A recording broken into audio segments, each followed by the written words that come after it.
Hey, folks! Thanks for jumping on the call today. Really appreciate it. We're going to be talking about estate planning for the next hour or so. So I want to give some people that are logging on. I see just a few extra minutes where they can get settled. I don't know if you're tuning in from a desktop, laptop, or your cell phone. I know it can be tricky sometimes. So we got a good group on. I'm going to get into who I am and what I do and really how we help folks.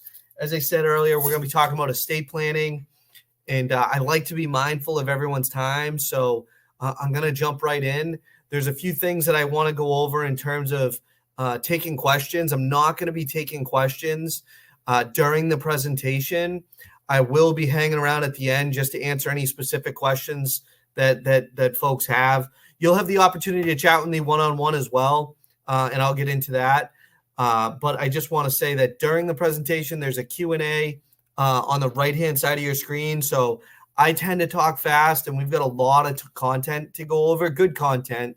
But if you have a question, I highly encourage you to put it in the Q&A on the right, and we'll make sure we get to it at the end, or at least shoot you an email to get your questions answered, if that makes sense. Before I jump in, I always say that anything that we go over today on this webinar, this workshop, it's not intended to be any legal advice or investment advice, okay? I say that only because estate planning is super complex, and it really depends on everyone's situation on what you should do, right? But to jump right into it, before I tell you about me and how I got started and how we help folks, I always say, like, why the heck are we here, right? So before I give any presentation, it's like, why the heck are we here? Hopefully learning about estate planning, right? Well, one of the reasons why I built my business around estate planning is because on average, it's estimated 70% of family wealth is actually lost on what we call the transfer from one generation to the next, right? And that's an amazing stat. So as a planner, as a financial planner, I'm going to get into, again, who I am. But we work our whole lives to build up wealth, right? Retirement accounts, paying off mortgages, buying real estate. And if 70% on average is lost on the transfer, why the heck is that? I'm here to kind of dissect that. But the reality is it's just poor financial planning and not having an estate plan in place. There's really no education on preserving wealth. There's education and resources on building it up and investing and saving. But these are some of the reasons why this is some of the reasons why my firm exists. And when we talk about estate planning, one of the big problems is sometimes you get misinformation or disinformation because you need attorneys, you need CPAs, you need financial advisors. And unfortunately, it's not their focus. And attorneys, they're not financial advisors. They're also not tax advisors. So one of the biggest expenses that people have in retirement and when they pass away, their families are going to have taxes to pay most likely. So we're going to talk a little bit about that. Preserving wealth, especially in today's day and age, if you pass money on to your kids and it gets lost or tied up in a divorce settlement, right? That's a big reason, and a number of the reasons why we put together effective estate plans. And at the end of the day, it's just inadequate financial planning. I've been doing this for 13 years. So again, I'm going to talk a little bit about who I am and what I do. But even as an advisor coming up in the business, it's hard to find good resources or strategies on what folks should be doing to preserve their nest egg, right? It includes taxes. It includes protection strategies through trusts. And so we're going to get into all of that today. So if you don't learn anything on the call today, which I'm sure you will, just know that 70% of assets or wealth is lost on the transfer, okay, because of how our system is set up. And as I said earlier, the biggest problem is that the type of planning we're about to go over requires attorneys, financial advisors, and CPAs. And 70% of folks, right, I'm not naive. I know that if you're on the call, you've probably chatted or are working with some type of financial advisor, right? 70% of households work with some form of financial advisor. And on average, right, only 30 to 40% feel like they're confident that they're getting any type of estate planning advice, right? Back in the day when I was starting out, it was, hey, I need an estate plan. Well, if you need a trust or a will, talk to this attorney. But that's really where the conversation ended, right? And unfortunately, it shouldn't be, right? So, 30 to 40% only really feel like they're getting good advice. And the reality is, most financial services firm, only 10 to 15% of financial advisory firms like the one I have even have an in-house or attorney or CPA as partners. Okay. So there's definitely a problem. There's definitely a miscommunication on what's going on from an estate planning standpoint and why so much wealth is being lost on the transfer. Now, as I said earlier, I'm going to tell you a little bit about who I am. I don't want to spend too much time, but my name is Brian Galligan. I'm a certified estate and trust specialist. I actually own a registered investment advisory firm. We're financial advisors by trade, financial planners. We're fiduciaries. I'm not an attorney. I want to highlight that. My goal isn't to charge you legal fees or hourly rates. Our goal is to put together effective, comprehensive, what we call financial plans. So if you want to check out more about me, my website's up there, southshoreis.com. I have a small office in Boston. My main office is in Norwell. That's where I am right now. And I've been working very diligently over the last 5.5 years to build up my own independent firm. And our focus has been estate planning, right? I worked with attorneys back in the day who might have given or put together legal documents for my clients, but counterintuitively, we're giving them terrible tax advice and investment advice or financial advice. So I'll be the first to say, attorneys, they're not financial advisors. And when most people are putting together an estate plan, they're looking for financial advice, okay? And you might be working with an advisor that's just not well-versed in preserving and protecting assets like our firm is. And our office is in Norwell. We're fiduciary advisors. We don't have anything to sell you. That's really not what we're in the business. I'm not a broker. I'm a fiduciary advisor. And the best part is we get to really build plans around our clients, not try to sell them investments or planning services. So that's a little bit about us and what we do. If you have more questions, feel free to go to my website. You can learn more about the team, on why we exist, what we do. There's some valuable resources there, including white papers. And you can get more information on us. You can also click the Let's Talk button just to jump on my calendar, right? A lot of folks attend these workshops and they're like, Brian, I know that I need an estate plan, but it's more complex. I highly encourage anyone that attends these workshops to jump on my calendar and hit the Let's Talk button. There should be a little link popping up during the presentation. For anybody that attends these educational workshops, I give the opportunity just to click that link and get on my calendar and schedule a 5-minute call or 15-minute call or in-person meeting in the office to see what the heck you got going on, what are your concerns, and how we might be able to help. I can't stress that enough. I enjoy talking to people and working with folks, but I'm here to help you in any which way possible, whether it's just getting together legal documents or really giving you more clarity around retirement and taxes and how to put everything together. All right. So that's enough about me. And excuse me. That's enough about me. I'm going to define what estate planning is before I go through the ins and outs of it. So if you can just bear with me, right? A lot of folks think that estate planning is just legal documents. Do I have a will? Do I need a trust? And they are those things, but estate planning is not just the legal documents. It's everything else that comes along with it.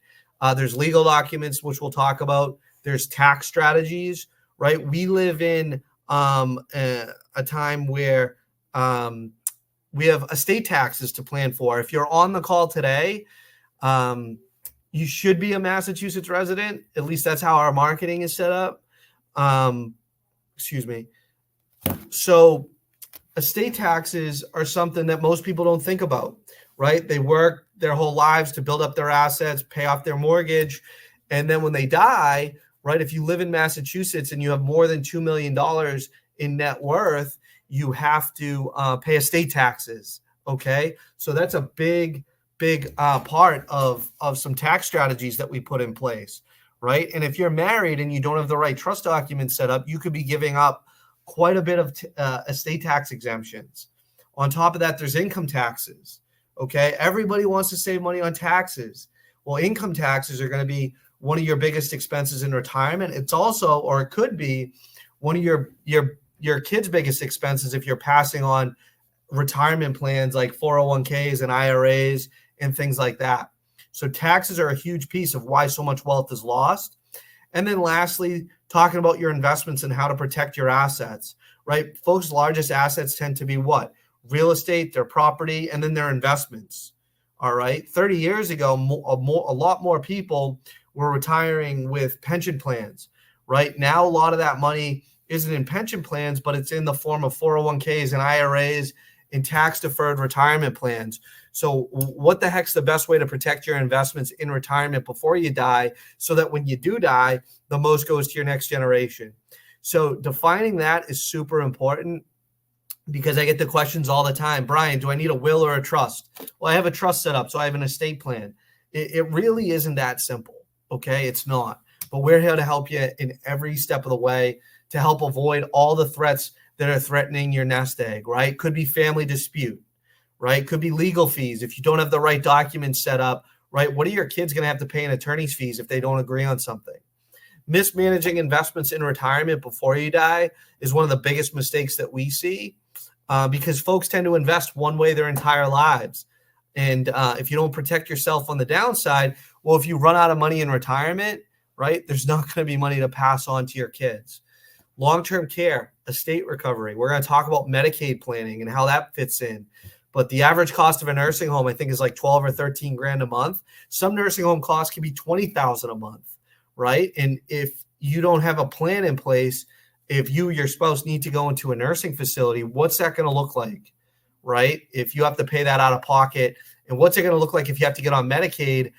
Is Medicaid going to come after your property, for example? Are they going to put a tax lien on your property? We'll talk a little bit about that. Taxes, again, there's no real way to get around taxes, especially if you've deferred them your whole life. But taxes when you're alive and taxes when you die should be a huge part of your overall retirement and estate plan. You've got capital gains taxes. You've got federal estate taxes. You've got state estate taxes. You've got ordinary income taxes, right? All those things can add up and drastically impact what goes to your kids or your beneficiaries. And then lastly, inflation and cost of living.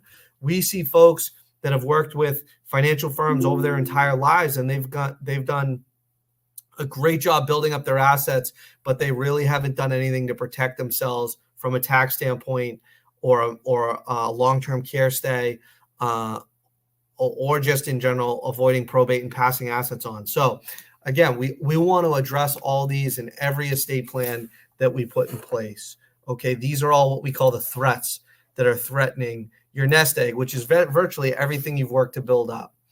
And we always say, even if you've got a small estate, you should have a plan in place. If you're sitting there saying, well, why should I have a plan in place? Or, I've been reading about trust. Why should I set up a trust?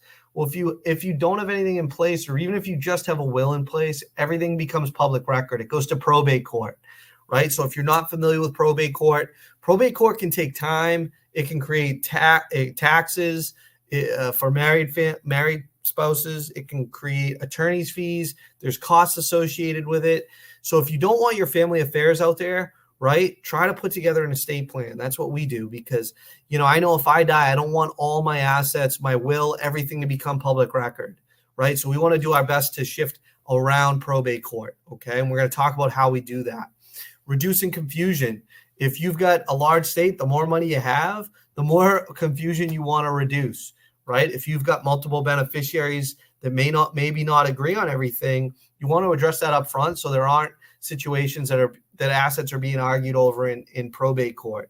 We actually work with a lot of what I call blended families to avoid family dispute when someone passes away, because you got people that are on their second marriage or third marriage. What is that going to look like if one of you as a spouse predeceased one another? Where are the assets going to go to when both of you die? Is it all going to get tied up or end up in one spouse's family? Right? That's a huge problem with having a blended family. And it's not a problem to be a blended family. It's just a problem, a probate issue, a beneficiary issue for when somebody does pass away.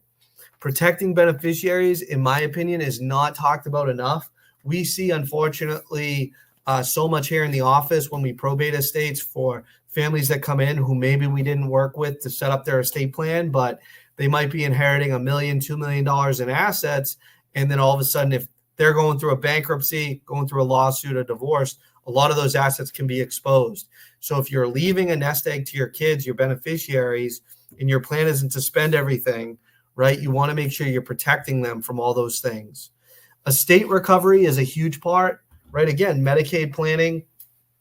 If you're concerned with nursing homes and long-term care, you should be, especially if you've got a history of that in the family, or unfortunately, if you've gone through that. But, it's hard to get on Medicaid. You virtually can't have any money in your name. So if you've got a bunch of money, right, you're going to have to spend it down. And then once that money's gone, if you own real estate, there could potentially be tax liens put on your property. So again, I just want to make sure, like, if you don't think you need an estate plan, or maybe you're kind of on the fence, it's not just about the legal documents. It's really about all the things that go in on top of the legal documents.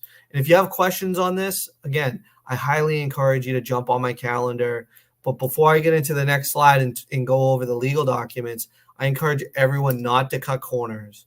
Okay. What I mean by that is I see it all the time with folks putting their kids' names on their property, putting their kids' names on the deed to their property. I say don't cut corners because it can expose you to all the things that they've got going on in their life, right? Whether it's bankruptcy, whether it's a divorce. Okay. So don't cut corners. There's a legal and proper way to set up everyone's estate plan. And if you do it right, you can solve all the problems, all the concerns that you have if you just get the right stuff in place. So if you're sitting there saying, well, Brian, yeah, I know that I need an estate plan. Me, my spouse, we haven't done anything, or maybe we have a will that's 20 years old. What the heck do we need? From a legal documents, if you remember what I said from a legal document standpoint, everybody needs legal documents, a tax strategy, and then we talk about the investments that they actually have, their properties to protect their assets. Well, these are the basic legal documents that get you 50% of the way there, right? And we'll talk about if you need a will or a trust, but what might you need? Well, everyone needs a will and a living will. A will basically outlines all your wishes. If anything has to go to probate, it names what they call your personal representative. They used to call you your executor. So in the sense that they call it your personal representative. Now, we want to do our best to avoid probate, but you can't always avoid probate, right? If we set up an estate plan for you today, we don't know if you're going to die in 10 years, in 20 years. So it's super important to make sure you have documents in place that if you have everything to set up to go and avoid probate court, that you have a personal representative set up so it's not left up to a court. I get the question all the time, do I need a will or do I need a trust? And it's like, you probably need both if you own property. However, we don't know when you're going to die. So if something has to be probated, you don't want to just set up a trust that say is your car or some probatable asset that has to go to probate, and you only set up a trust. You need a will, okay? And a will names that person that you would want versus having a judge or the courts to decide who you want to set up probate, to settle the estate, excuse me. Healthcare proxy. A healthcare proxy is something that you need in file that's signed, witnessed, notarized. Doesn't have to be notarized right now, but all of our healthcare proxies are signed, witnessed, notarized, so that if you need or if you need medical care or you become incapacitated, this person can essentially make healthcare decisions on your behalf, right? I've seen it time and time again where no healthcare proxies in place, and it creates a lot of confusions with families. And maybe a son and daughter don't agree on what to do with mom or dad or what medical decisions to make for mom and dad. So it's always best to have this on file, notarized, and witnessed so that there's no confusion, unfortunately, when some of those scenarios play out. Durable powers of attorney. Durable powers of attorney essentially is, what's going to happen if you're incapacitated and you need to make financial decisions. You need to pay bills, certain things like that. Who do you trust to basically have power of attorney over you to make financial decisions on your behalf. Every family is different. So it's super important to understand or at least put someone in place that you trust, okay? So that's powers of attorney, living trust. We're going to talk more about trust, but the trust is the foundation of every good estate plan, okay? A trust does everything you want it to do. It avoids probate court. It preserves estate tax exemptions for married couples, which we're going to talk about in the tax portion. It protects beneficiaries. It eliminates confusion, so nobody can argue over assets in a trust when they pass away, when someone passes away, because it's handled outside of probate court, right? So a trust is the foundation that you want all your assets funneled through when you die. Makes things super easy. It can be settled in a couple weeks versus probate court can take 9 months. I've seen probate court can take years settling certain estates that don't have a trust in place. Okay. So wills, healthcare proxies, power of attorney, a revocable trust, living trust. We're going to talk about the difference of others. And then lastly, the homestead, right? I bring up the homestead only because a lot of the folks we work with are in or nearing retirement. And, you know, maybe they don't have $1 million in retirement accounts, but they've worked their whole lives to pay their mortgage off. And they have $700,000, $800,000, $1 million property, right? That's a lot of equity to have in their property that's paid off. So once you're the age of 62 in Massachusetts, filing a homestead, if you're in that situation, is important just to protect all the equity that you've worked to pay off and have built up in your house. It just says that for your primary residence, for example, if you have a homestead and somebody wants to sue you, they can't sue you for the equity in your property. Okay. And so I get that question all the time, but I always add, like, if you're wondering like what legal documents you need, wills, healthcare proxies, powers of attorney, a trust, especially if you own property, especially if you're married, and a homestead should get you 50% of the way there, right? Those are the legal documents. But unfortunately, that's where a lot of estate plans stop. I see so many folks set these things up and they're not in line with a tax strategy or an investment strategy to help make sure there's assets there to pass on to their beneficiaries. Okay. And this is what our attorneys typically set up. So if you've got these in place, if you don't have them in place, these are what we typically have folks set up with. And again, if you have questions, feel free to click that link, jump on a call with me, Zoom call, phone call, or schedule a time to come into the office. We enjoy working with folks, especially if they don't know what they don't know and they don't know what they need. So let's talk more about trusts, right? I mentioned earlier a living trust. For today's purposes, I'm going to be talking about revocable and irrevocable trusts. I could probably spend 4 hours talking about all the different types of trusts that are available for folks, from charitable remainder trusts to Medicaid trusts to asset protection trusts, right? For today, we're going to talk about revocable and irrevocable. Now, revocable trusts give people the most flexibility and control while they're alive over their assets, right? The benefit of having a revocable trust is if you put property into it, for example, and you go to sell your property down the road, you can go ahead and do that. You don't have to break the trust. You still get all your primary capital gains tax exemptions for a revocable trust. Your beneficiaries can inherit certain assets like property in a revocable trust at what we call stepped up basis, which I'll be talking about later on in the presentation. But when you die and you have a revocable trust, it becomes irrevocable. So your kids can't change what's in the trust, who gets what. And there's certain estate tax exemptions revocable trust preserve for married folks. Okay, that's revocable, and I'm going to get back to that. Now, there's other types of trusts that are irrevocable, and you want to understand the difference of these two types of trusts, because irrevocable trusts are exactly how they sound. They're irrevocable, meaning you can't really make changes once you set it up.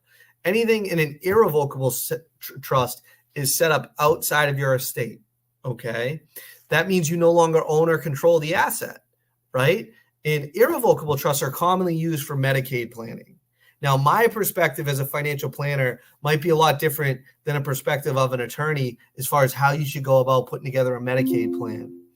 Now, irrevocable trusts have a disinterested third party assigned to them. So if you set up an irrevocable trust, right? You basically can name your son, your daughter, niece, nephew to be the trustee. Now, any asset in that trust, they now control and own. Okay. And they don't own it, the trust does, but they control it. So let me backtrack. However, once you put things like property into an irrevocable trust, how they're commonly set up for Medicaid planning is once it's in that trust for 5 years, it's now free and clear of what's called a 5-year look back period. Some people might know what I'm talking about, some people might not. However, once you transfer a property into an irrevocable trust, it now has to be there in 5 years before, for Medicaid purposes, Medicaid will say, okay, that's no longer an asset that's part of your estate. Now, there's some downsides to transferring property into an irrevocable trust. Number one, before I get into those, you have to have your mortgage paid off, right? Most people talk about their largest asset, and that tends to be their property. So I get it. A lot of folks come in, they say, Brian, I want to protect all my assets from nursing home. Well, some attorneys will tell you set up an irrevocable trust, but essentially what they're telling you is the best way to protect your assets is to give away all your assets before you die to an irrevocable trust. Number one, you have to have your mortgage paid off. A lot of people aren't in that boat. If you don't have your mortgage paid off and you transfer your property into an irrevocable trust, it could trigger what's called a due on sale clause. Okay. So that's number one. Number two, once you transfer the property, as it says in the title, irrevocable, right, you can't really make changes down the road. So if you want to sell that property, one of the downsides is you don't get your primary residence capital gains tax exclusions because you no longer own or control the property. It's outside of your estate. That's a biggie, right? A lot of the folks that have the means with their mortgage paid off also have other assets, okay? Retirement accounts, savings accounts, brokerage accounts. So to transfer a bunch of your property and then say 5-10 years down the road, say, you know what, we want to sell the property, you could be creating a huge tax bomb down the road. So when you set up irrevocable trust, you want to make sure a few things, that you're not going to make changes and you're not going to move, especially if you're living in the property that you're in. Okay. Unfortunately, we had a client a couple of years ago who went to an attorney and, upon retiring, they were in really good shape. They had a couple $1 million in retirement, and they were advised to transfer their property into an irrevocable trust about 10 years earlier, right? Once they paid their mortgage off. But the reality is they had $2 million in retirement accounts. Medicaid's going to say they have to spend all that money down before they go after the property. All right. And what ended up happening is, 5 years into retirement, they were like, you know what, we've been living in this house for a while. We actually want to downsize. We want to move to Florida. Well, they ended up selling the house, but they had a huge capital gain they had to pay because it was in an irrevocable trust. So again, Medicaid planning and financial planning is counterintuitive. Protecting assets, in our opinion, isn't always, hey, give away all your assets, right? If you were in a situation where you have $1 million or $2 million in retirement, it's much better, in my opinion, to put a financial plan in place so you don't end up in a nursing home versus giving away all your assets to a trust to go to your beneficiaries so you can end up in a nursing home.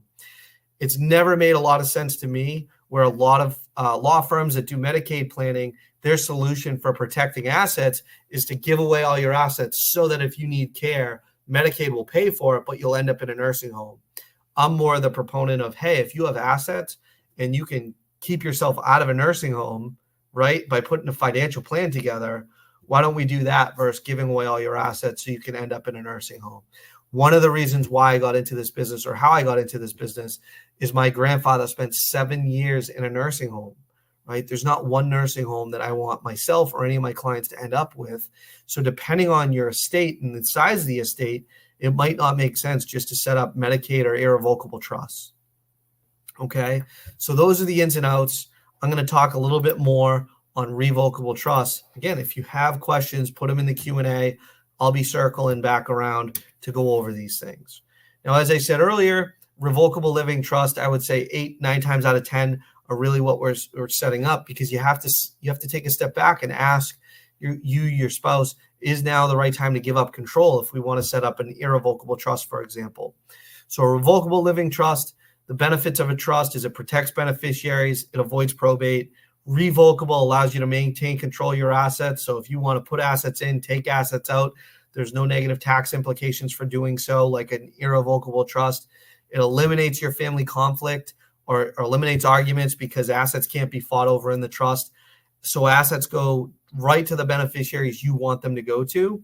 But most importantly, especially if you're married, having a trust set up from a tax standpoint, which is what we're going to talk more about now, drastically can reduce your estate tax liability to your kids. It's what's called an AB provision. And as I said earlier, if you're married, you might want to take a listen here. But if you don't have a trust in place or wondering, do I need a trust?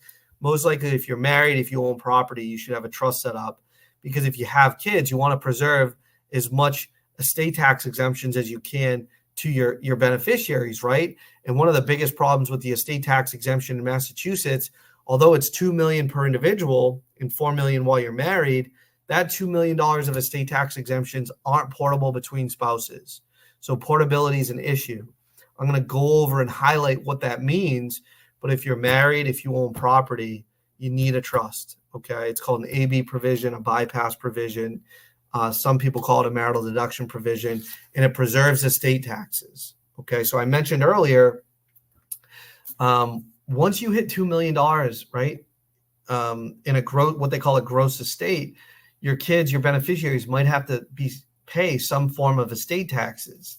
So we live in one of the highest cost of living areas in the country. We have one of the lowest estate tax thresholds, which is $2 million. So what the heck does that mean? What are estate taxes? Well, estate taxes come into play when someone passes away.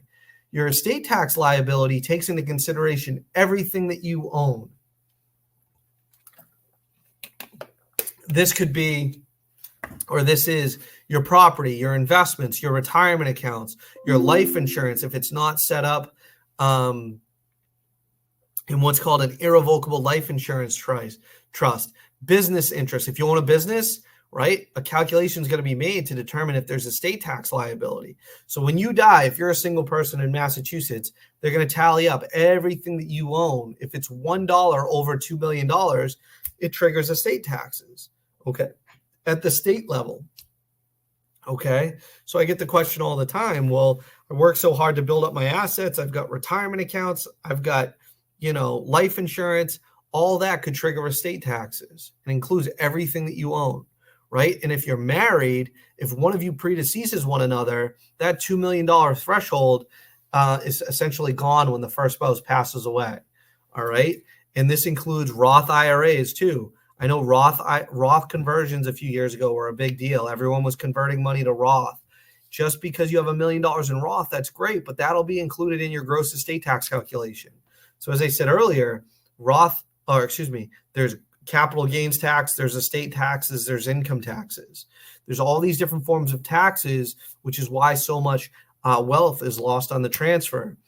And so one stat that I always find, or I found over the last couple of years, interesting, is estate taxes were put in place to tax the super wealthy, the super affluent, right? In 2023, Massachusetts collected approximately $1 billion in estate taxes because of where the thresholds are. But in 2023, Massachusetts collected an estimated $500 million in estate taxes on estates or valued under $5 million. So more and more blue collar folks, when you look at the numbers, work their whole lives to buy, to pay down their mortgage, maybe buy a second property, save up their retirement accounts and their 401ks. More and more folks are falling into this $2 million threshold. And unfortunately, their beneficiaries are paying it in the form of estate taxes. Estate taxes, when you look at it at the federal level, right, is anything over $13.9 million, right? So the definition of the super wealthy are different on the federal level and the state level. Unfortunately, we live in one of those states where more people are getting hit from an estate tax standpoint. So again, want you to highlight this because it's really what I call the importance of tax planning in everyone's estate plans. And unfortunately, as I said, attorneys are not financial advisors, right? They're there to draft up legal documents. And so much of this is not going on when it should be if your estate is valued over $2 million. So as I said earlier, the importance of planning at the federal level is less important now because the estate tax exemptions is 13.6. I think it's actually in 2025 now. I got to update the slide. It's 13.9. And the exemptions are portable between spouses. So if you're married and you've got $27 million even if you have $27 million worth of assets, your kids aren't going to have to pay much in estate taxes. However, that's set to go back down to $6 million after this year, and that will be even more important to address because people, again, properties are appreciating, stock market values are going up on their investment accounts.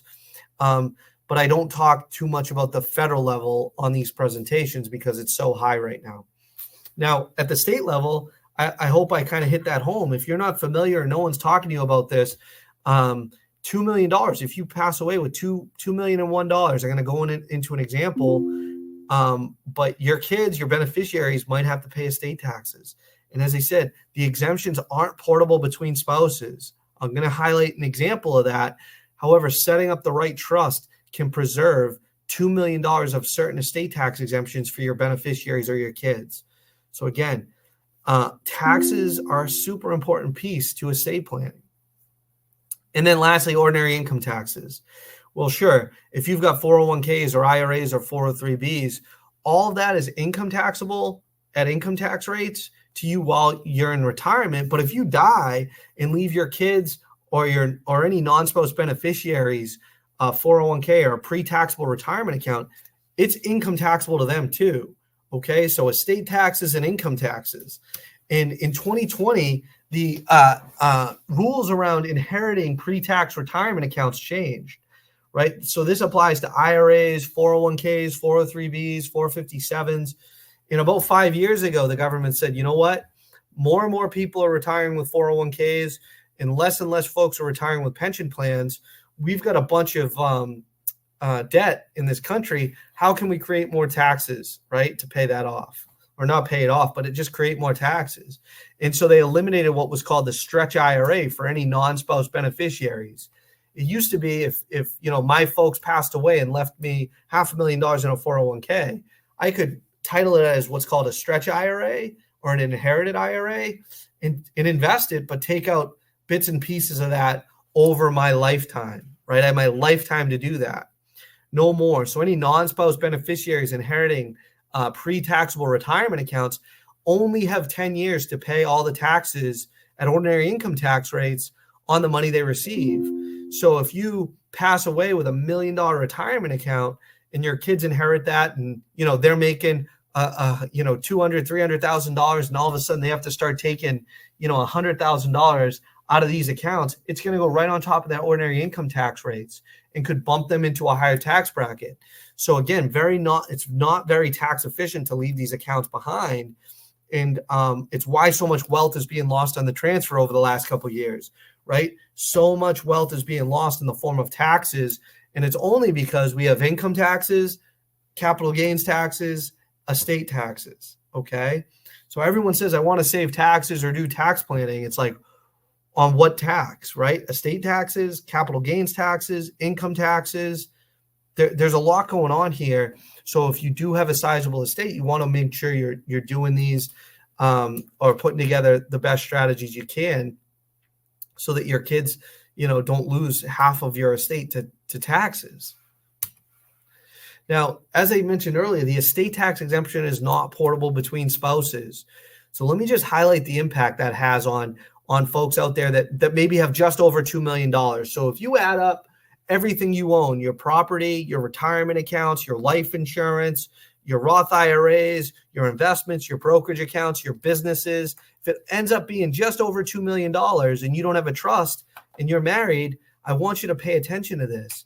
Well, if you have $2.05 million in what we call a gross estate, let's say, for example, in this example, they don't have a trust with what's called a bypass provision set up or an AB provision.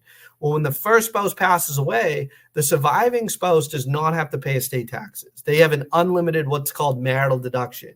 However, if they inherit all of the money, now their estate goes from two people to one surviving spouse, and that surviving spouse still has a $2.05 million estate, right?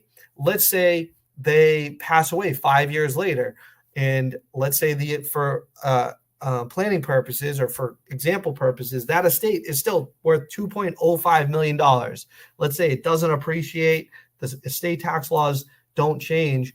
Well, when she passes away or he passes away, when they leave those assets to their kids, because their estate's valued over $2 million, their beneficiaries are going to have a $99,000 plus estate tax liability. Okay. In this example, right, if they just set up what's called an AB provision or a trust with a marital deduction provision, they could have eliminated $100,000 estate tax liability for their beneficiaries. So this is the importance of certain trust planning. So many folks are on the cusp, and it's important to say, okay, well, Brian, I'm not worth $2 million. Well, maybe you're not today, but in 5 years and 10 years, you could be, right? It took Massachusetts 17 years to increase their estate tax threshold from $1 million to $2 million. Okay. They didn't increase that for 17 years. So if you have $1 million or $1.5 million and they don't increase the $2 million threshold for another 17 years, right, where are you going to be? What will your assets look like, right? Your kids might end up paying a whole heck of a lot of estate taxes. And the worst thing that can happen is you pass away and most of it's in retirement accounts, and all of a sudden they have all these estate taxes they have to pay, because then they have to cash out certain accounts and pay more in income taxes to satisfy their estate taxes. So again, I know I'm talking a lot. A lot of folks at this point have questions. If you have questions or you're concerned with this, feel free to click that link that's popping around, jump on my calendar, and we can talk more about how this might impact your overall family's estate plan. Okay. And I get this question a lot too. Do I really need a trust? Do I need a will? I always say, to be honest, and this is a little bit of a blanket statement, I don't like making these, but if you own property and you have a beneficiary you want it to go to, you probably need a trust, right? I had this woman come in years ago and she said, Brian, I don't have, $10 million estate planning. I don't even want to be here. Do I really need a trust? She said, I'm giving everything to my niece and I'm not married, right? And I just have a house. I have a small retirement account, and I have, TOD with beneficiaries designated on all the money that I have in the bank, right? And I said, well, at the end of the day, right, you've got $1 million. You've got over $1 million. That's a lot of money, right? You don't have to do any tax planning necessarily, because to her point, she wanted to spend all of her money, right, in retirement. So there was less of the tax planning. However, she had mentioned to me she had put her niece on the deed to her property, and I said, I said, why'd you do that? She said, to avoid probate. I said, okay, well, what happens if your niece gets sued, divorced, goes through a bankruptcy, opens up a business, again, goes through a bankruptcy, divorce, lawsuit? I said, that's her asset, potentially. If you put it in a trust, you'll get everything you want accomplished when you pass away. So your niece will get the property. I said, the other thing is she's not going to inherit this at cost basis, stepped up in cost basis. So there were some tax issues around how she had it set up. And I said, you know what? If you don't have a trust and you own property, you really don't have any plan. You're exposed to all your niece's issues. And at the end of the day, there's no options for your niece if you leave her $1 million, right, in property and IRA accounts and in non-qualified assets, right? So if she does have a situation going on where she's getting sued, going through a divorce. So as I said, do the planning. If you don't have a trust, if you own property, you really should probably put it in some form of a trust, whether it's with me, whether it's with somebody else that you know, just to make sure everything's titled correctly and it protects your niece, okay? Now, I talk about options for long-term care, right? I had mentioned earlier how irrevocable trusts are used for Medicaid planning because assets in there are no longer in your estate once a 5-year period is met.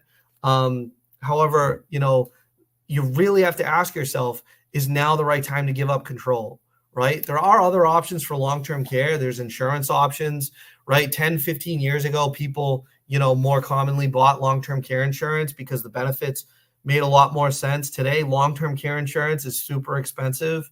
The one thing I don't like about long-term care insurance is if you pay all those premiums and you die, well, the insurance company collects all those premiums and never pays out any benefits to your family. If we set up long-term care insurance plans, it's usually with life insurance built in. So if you were going to, invest in a long-term care insurance plan, and let's say the long-term care insurance benefits were $500,000 to pay for long-term care, Well, that $500,000 can also be structured in the form of life insurance. So one, right, you don't know if you're going to need long-term care, but if you go into a facility, that $500,000 will pay the facility, the long-term care, essentially, so it doesn't eat into your family's assets. Vice versa, if you don't need long-term care and you pay those premiums and you die, that $500,000 benefit goes tax-free to your beneficiaries.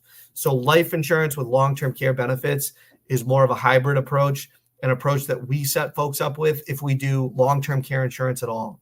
All right. If you have long-term care insurance, it's probably really good if you bought it years ago. But it's so expensive nowadays. I'm a financial planner. We try to make sure it has to make sense for the right person. And at the end of the day, right, irrevocable trust can make sense if you're single, if you don't really have any other assets, and all your equity's tied up in your property. Irrevocable trust make sense to start that clock, right, that 5-year clock. So that's some options. But the reality is, especially with married folks, right, using irrevocable trust, Medicaid trust, whatever you want to call them, there's more options for married folks, right? If most of the times, if a scenario plays out where someone needs nursing care and you're married, you have the opportunity to shift assets, for example. Why I don't like irrevocable trust for married couples is you can transfer, for example, a certain amount of money. I think it's $150,000 or $60,000. A spouse is allowed to have in their name and before they can apply for Medicaid. One of the other stipulations when we do Medicaid planning is that Medicaid, for example, isn't going to put a tax lien on a property if a surviving spouse is living in that property. Okay, that's one of the stipulations.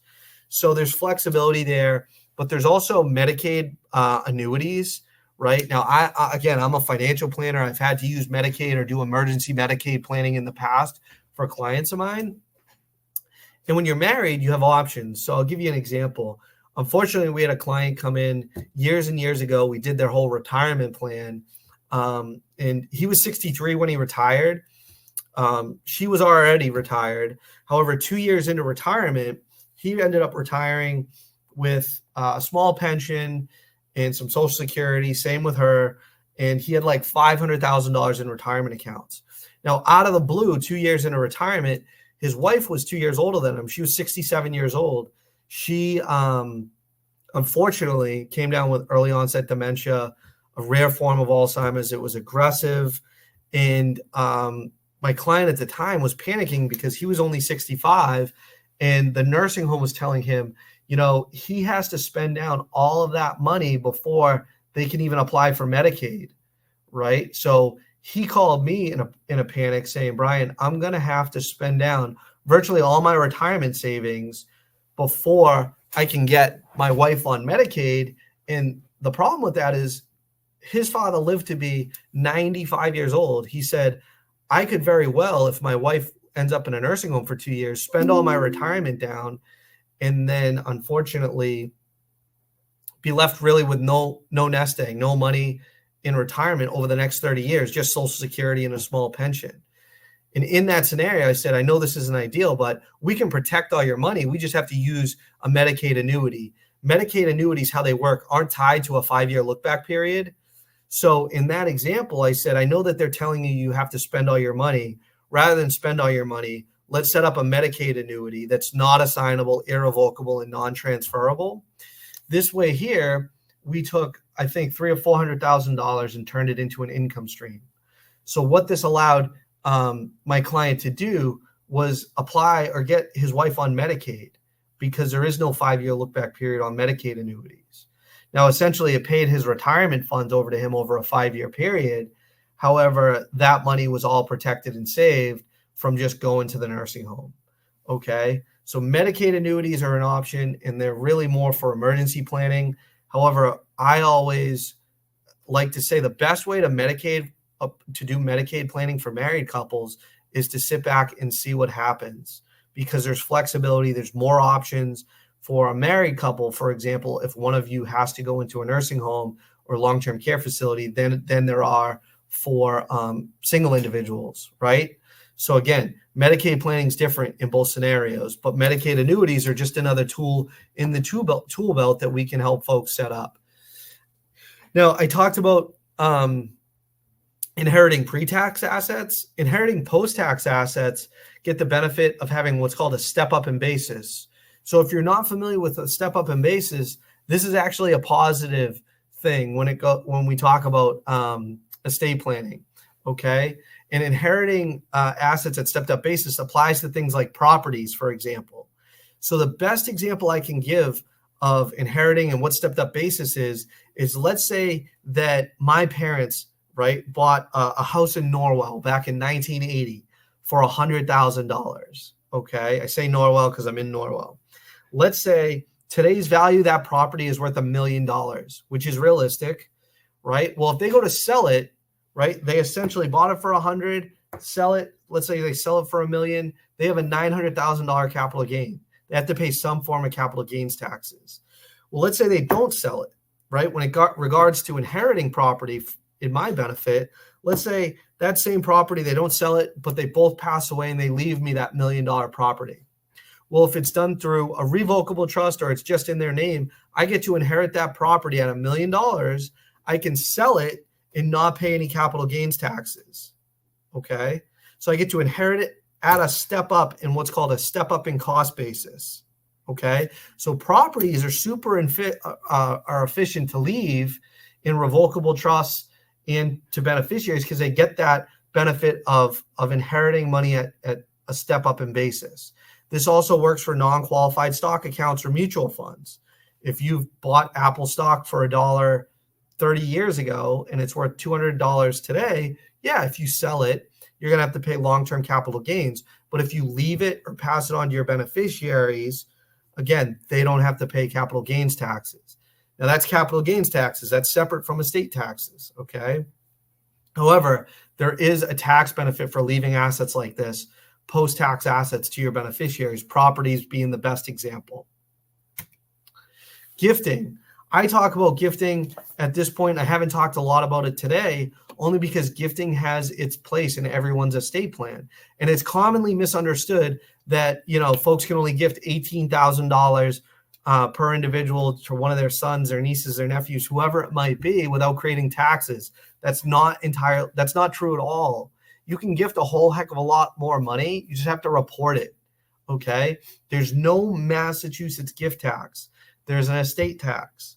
All right. The 18,000 portion of this is if you gift, for example, your son, your daughter, more than $18,000, you have to report it, which is what our CPA helps our clients do. Reporting it just means it's deducted from your lifetime exclusion. Actually, exclusions went up to $13.9 million this year, right? So I have some old slides from last year, so I get an update. Big picture is if you gift your son, your daughter $100,000, right? Your lifetime exclusion now goes down to $13.5 million. Okay. You don't pay the tax. They don't pay the tax, gift tax again. So again, super important to note that there's no gift tax. There's an estate tax. So why would someone gift money outside of their estate while they're alive? One, they can enjoy it and make sure it goes to who they want. But two, it lowers their gross estate. So when they die, if they have less money in their estate, there'll be a less estate tax liability their kids will have to pay. That's the general concept. So again, people have questions on gifting all of the time. You can gift a whole heck of a lot more. You just need to report it correctly. Which brings me to the last piece. And I know that I'm going probably 4 or 5 minutes over, so I apologize. But the last part of it is just protecting your assets. Most folks that we deal with, their largest assets tend to be their retirement accounts.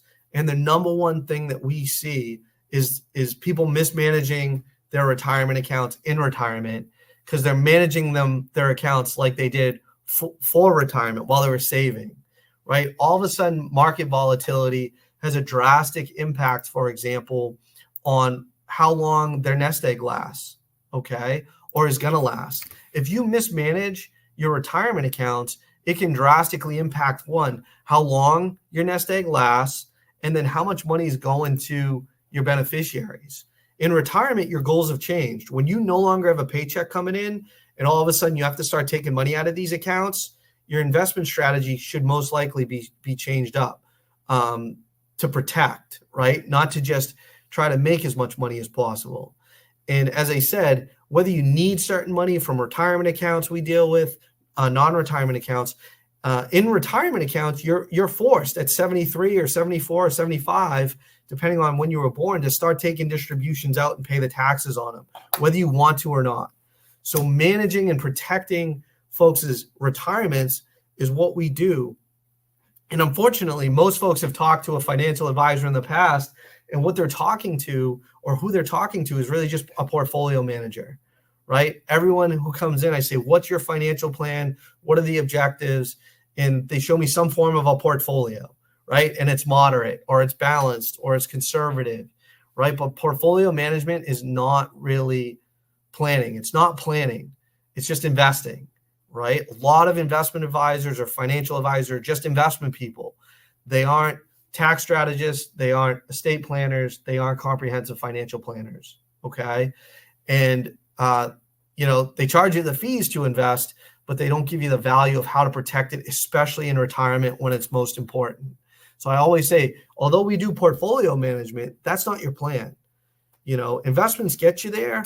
Protecting what you have and putting a plan in place is what's going to ensure that your kids don't get killed in taxes. You have enough money to retire and you don't run out of money in retirement. And why it's never been highlighted or never been a concern to most people is because while you're working and you're saving in 401ks or IRAs, you've never had to worry about what we call the sequence of returns, right? The market's down some years, it's up some years. Well, if the market averages 8 or 10%, right, with not having to take any money out of the accounts, right? Essentially, it's irrelevant kind of what the market does long term, right? You want it to go up, obviously, but if it goes down for a couple years, there's no need to panic while you're working and have a paycheck coming in. To highlight what I'm talking about, there's two investors up here, each that start out at 41 years old, right, with $100,000 in their retirement accounts. Well, that's great. Investor A, right, starts off with poor returns. Investor B starts off with good returns and ends with poor returns.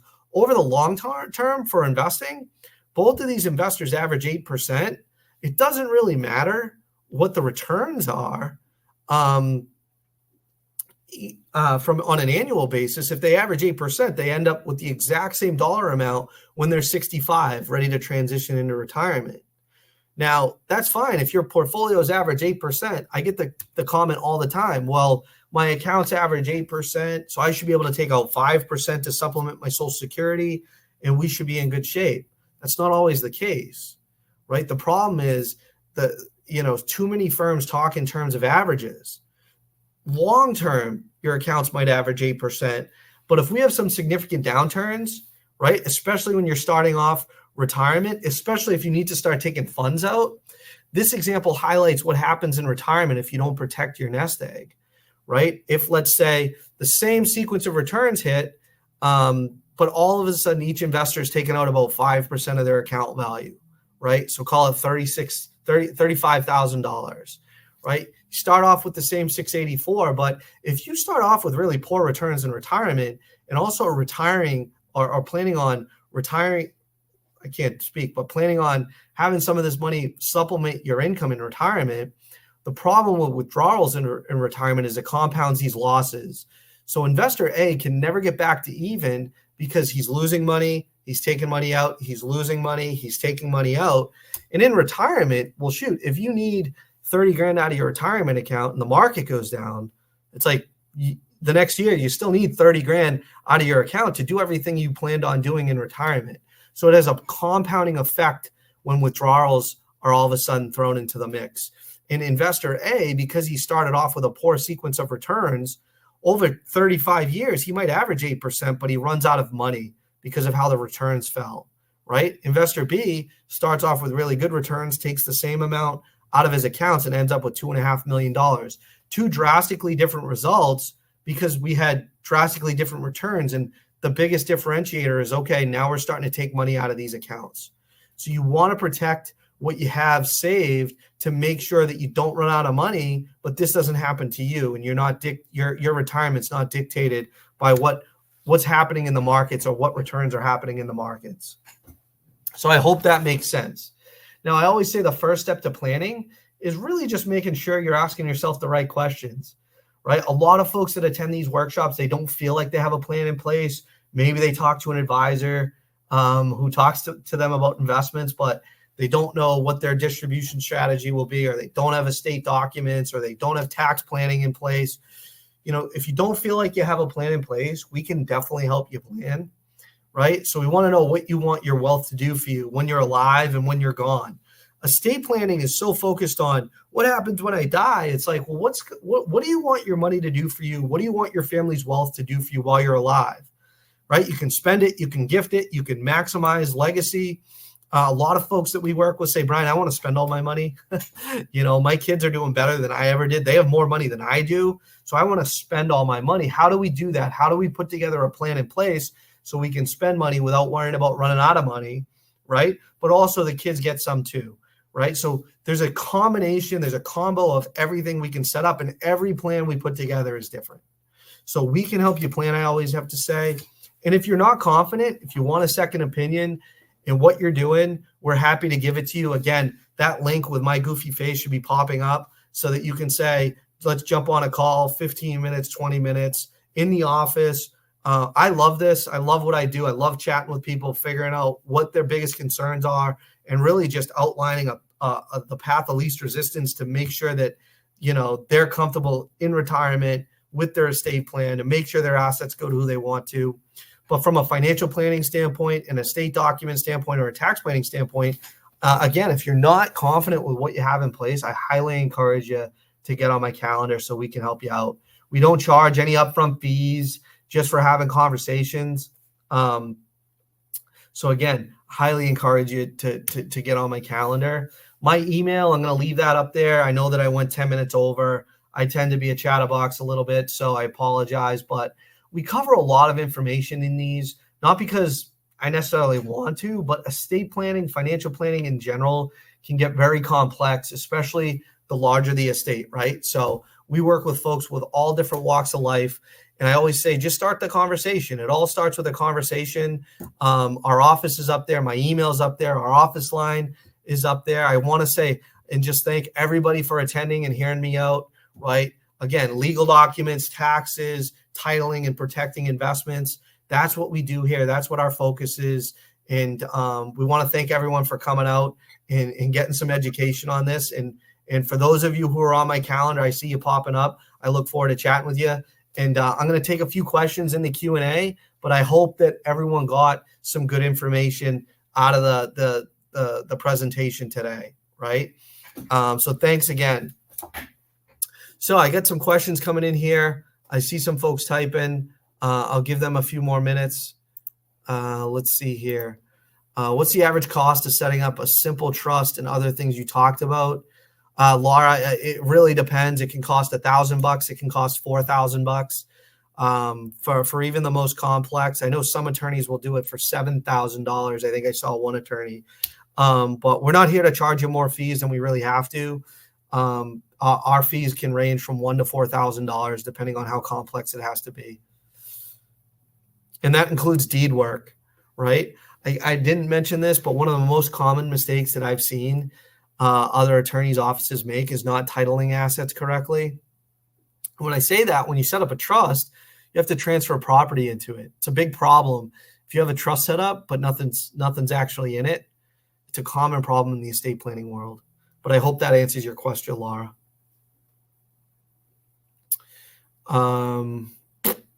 Someone's asking about, so our office is located right off Route 3. I don't know if you're familiar with the Cord Park Drive in Norwell, right on the Norwell-Rockland line, Hingham line too. That's where our office is located. The estate tax exemptions, not portable between spouses. So if you set up a trust, you want to make sure you have an AB provision if estate tax planning is something that you need to do, for sure.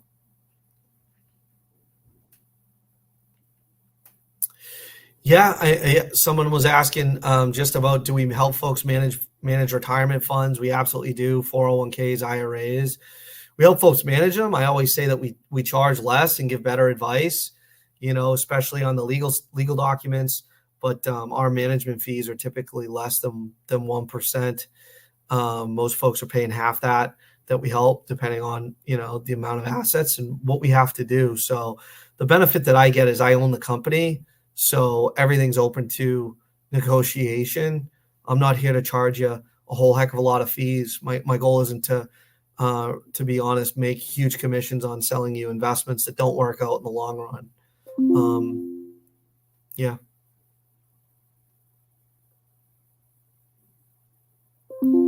Yeah, go over this again. The 4 or 5 things that folks need typically: wills, healthcare proxies, powers of attorney, revocable trust, and then the homestead, like I brought up earlier. Most folks need some form of a homestead, or a homestead, especially if you're over the age of 62. If you don't have one filed, all that means is I think the automatic homestead protection is like $135,000 in Massachusetts. Point being, if you have a lot of equity in your property, you definitely want to have that in place.